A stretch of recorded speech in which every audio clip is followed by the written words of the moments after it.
Hello everyone, welcome to your own Bioshikam. My name is Shivavati Singh और आज की इस वीडियो में हम कवर करने वाले हैं डेवलपमेंट ऑफ बी सेल के बारे में। इस वीडियो में हम कवर करेंगे ये सारे कंटेंट जिसमें आएगा फॉर्मेशन ऑफ बी सेल। इसमें हम क्विक रिवीजन करेंगे जो हमने प्रीवियस वीडियो में हमने ऑलरेडी डिस्कस कर चुका है इनसे डिटेल में। कौन से जीन, कौन से ट्रांसक्रिप्शन फैक्टर्स, कौन से कितने टाइप से वो डिवाइड होता है, वो सब। लेकिन एक क्विक रिवीजन हम देने वाले हैं इसके लिए। इसके अलावा properties of B cell, mature B cell के एक स्ट्रक्चर देखेंगे। उसके बाद हम आउटलाइन देखेंगे। उसके बाद डेवलपमेंट ऑफ मैच्योर सेल्स किस तरीके से होती है, उसके सारे स्टेप बाय स्टेप हम कंटिन्यू करेंगे। ओके, सबसे पहले क्विक रिवीजन ले लेते हैं ताकि हमें समझ में आए कि जो बी सेल है वो सबसे पहले बने कहाँ से है। हमने जब लास्ट स्लाइड में, जब हम लास्ट वीडियो में हम डिस्कस कर रहे थे हेमेटोपोइसिस, उसमें हमने हर एक पार्ट अच्छे से बहुत ही सिंपल वे में समझने की कोशिश की थी, जिसमें हमने देखा था कि जो हेमेटोपोइटिक स्टेम सेल है वो पहले MPP यानी मल्टीपोटेंट प्रोजेनेटर सेल में डिवाइड होते हैं। अब वो मल्टीपोटेंट प्रोजेनेटर सेल डिवाइड होता है मिलॉइड प्रोजेनेटर और लिम्फोइड प्रोजेनेटर में। तो जब हमारा लिम्फ जो मिलॉइड वाला होता है वो तो डायरेक्टली डिवाइड हो जाता है, बट जो लिम्फॉइड होता है वो पहले कन्वर्ट होता है LMPP यानी कि lymphoid pre multipotent progenitor cell में। इसके अलावा जो ELP में कन्वर्ट होगा यानी अर्ली लिम्फॉइड प्रोजेनेटर सेल होंगे वो टी सेल का फॉर्मेशन करवाएंगे, और जो लिम्फॉइड प्रोजेनेटर प्रिकर्सर सेल्स होंगे वो हमारा टी सेल का भी फॉर्मेशन करवाएंगे as well as B cell का भी फॉर्मेशन करवाएंगे। इसके अलावा नेचुरल किलिंग सेल और डेंड्रेटिक सेल का भी फॉर्मेशन करवाएंगे। हमने इस चीज को बहुत ही डिटेल में समझा है और बहुत ही सिंपल वे में समझा है प्रीवियस स्लाइड में। आई होप कि आपने वो वीडियो कंप्लीटली देख ली होगी, तभी आप इसको कंटिन्यू कीजिएगा ताकि आप एक लिंक बना सके। इसके अलावा मैं उसकी लिंक भी आपको डिस्क्रिप्शन में मेंशन कर दूंगी। और तो हम अब प्रोसीड कर। ओके, अब नेक्स्ट आता है प्रॉपर्टीज ऑफ बी सेल। जो हमारा बी सेल है इसके सरफेस पे कैसी कैसी प्रॉपर्टीज रहेंगी या ये कैसी कैसी प्रॉपर्टीज शो करता है, इसे हम डिस्कस करेंगे। सबसे पहले आता है APC यानी कि antigen representing cell. B cell कैसे सेल है? एंटीजन रिप्रेजेंटिंग सेल्स है।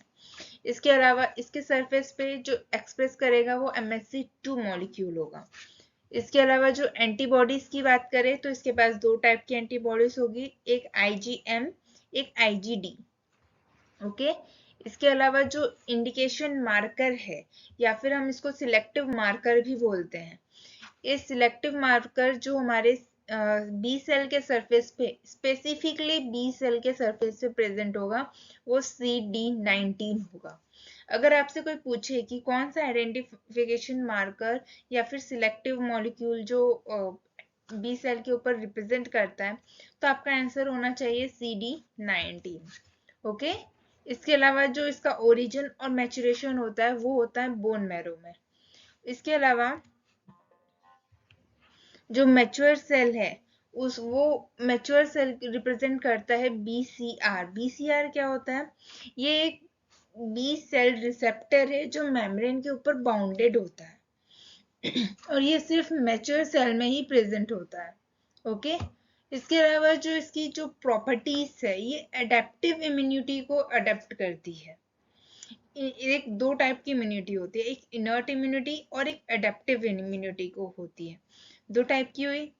इनर्ट इम्यूनिटी जो बाय बर्थ हमारे अंदर प्रेजेंट है, हमारे बॉडी में प्रेजेंट है, बट जो अडेप्टिव इम्यूनिटी है जो हम बाहर से एक्वायर करते हैं या through injection, through oral cavity, किसी के भी थ्रू हम जो बाहर से अडेप्ट करते हैं या बाहर से हम लेते हैं, उसे हम अडेप्टिव इम्यूनिटी कहते हैं। और ये इम्यूनिटी बी सेल ये करती है, बी सेल के पास रहता है, ये प्रॉपर्टी रहती है।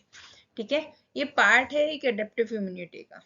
ओके, जो हमारा बी सेल है उस बी सेल में जब वो एंटीजन से इंटरेक्ट करेगा, ठीक है, जब वो एंटीजन से इंटरेक्ट करेगा तो उसके पास दो फॉर्म में वो कन्वर्ट होता है, एक प्लाज्मा सेल, दूसरा मेमोरी सेल। जो प्लाज्मा सेल होता है वो सिक्रीट करता है एंटीबॉडीज, ओके, और जो मेमोरी सेल होता है वो सेकेंडरी इम्यून रिस्पॉन्स शो करता है। यही वजह है जो इसके पास मेमोरी सेल होती है, यही वजह है कि ये अडेप्टिव इम्यूनिटी को एक्वायर करता है या अडेप्टिव इम्यूनिटी का पार्ट है, ताकि वो मेमोराइज रखता है कि हाँ अब हमें ये पहले भी आया था, इस ये एंटीजन पहले भी आया था, ये माइक्रोब्स पहले भी आए थे, हमें इसे टारगेट करना है। ओके, ये सारी हो गई प्रॉपर्टी। अगर बी सेल के स्ट्रक्चर की बात करें, मैच्योर बी सेल के स्ट्रक्चर की बात करें, तो जो भी अभी हमने प्रॉपर्टीज पढ़ी, जैसे वो एक्सप्रेस करेगा MSC1 को, और इसके अलावा उसके बाद जो एंटीबॉडीज होगी वो IgD और IgM की प्रॉपर्टी होगी। इसके अलावा भी बहुत सारे सेल्स या बहुत सारे इसमें मार्कर्स इसमें अटैच्ड होंगे। देख लेते हैं कौन कौन से हैं। IgM के साथ Ig अल्फा यानी कि CD79 अल्फा, उसके अलावा Ig बीटा यानी CD79 बीटा, इन तीनों के कॉम्बिनेशन से बनता है BCR। जैसा कि हमने पढ़ा कि मैच्योर बी सेल के पास BCR होता है, तो जब हमारा सेल मैच्योर हो जाता है तो ये BCR को एक्सप्रेस करने लगता है। ओके, इसके अलावा इसके पास CD19 टापा 1 जिसे CD81 और CR2 यानी CD21 को हम पहली जब प्रो बी सेल बनते हैं, जैसे हम स्टेप बाइज पढ़ेंगे कि इसका फॉर्मेशन कब होता है, इन तीनों के कॉम्बिनेशन को हम बी सेल को रिसेप्टर सेल बोलते हैं। ओके, और CD22 ये भी इनिबिटरी है, इनिबिटरी सेल है। इसके अलावा TLR प्रेजेंट होता है और B220 प्रेजेंट होता है हमारे, जिसे हम CD45R बोलेंगे।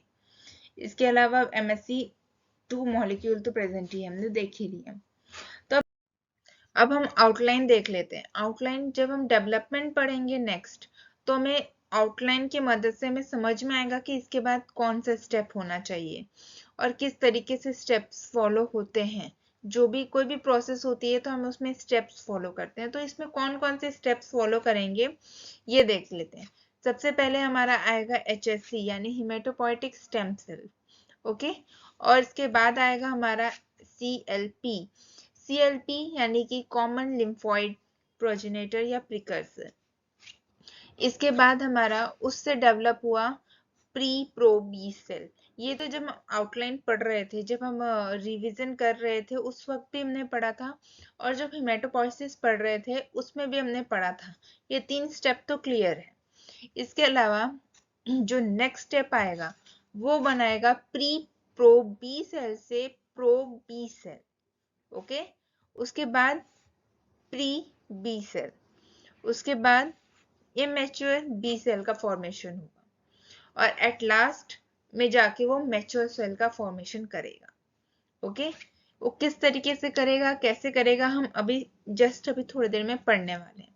ओके, इसके अलावा जो ट्रांसक्रिप्शन फैक्टर्स की बात की थी हमने, जो हमने लास्ट वीडियो में भी बात की थी, जैसे HSC से CLP में कन्वर्ट होने के लिए उसे 2 टाइप के जीन्स लगेंगे, PU1 एंड कैरोस।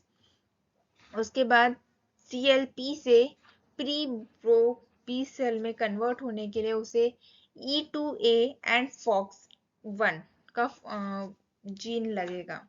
ओके, इसके अलावा जो प्री प्रो बी सेल से प्रो बी सेल में कन्वर्ट होने के लिए BF, EBF और RUNX1 हमें लगेगा।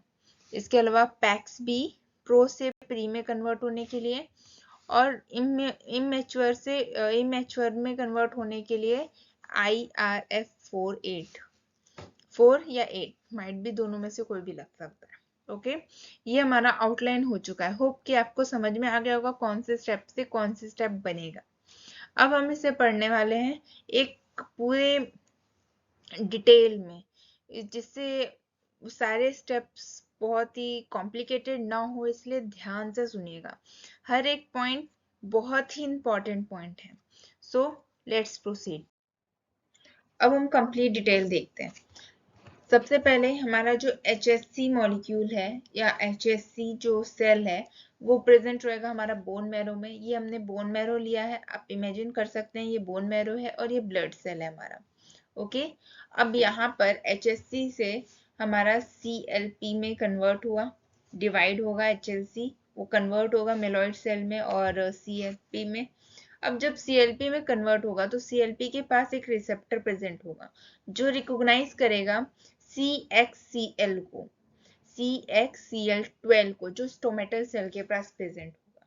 ओके, अब जब CLP, जब हमारा स्टोमेटल सेल CXCL के पास अटैच होगा तो वो प्री प्रो बी सेल का कन्वर्जन करेगा, यानी पी प्रो बी सेल का फॉर्मेशन करवाएगा। ओके, इसके अलावा जैसी जैसी पी प्रो बी सेल जो हमारे रिसेप्टर सेल यानी स्टोमेटल सेल से जैसे अटैच होगा वैसे IL7 स्टोमेटल सेल जो होंगे वो रिलीज करेंगे। कैसे रिलीज करेंगे?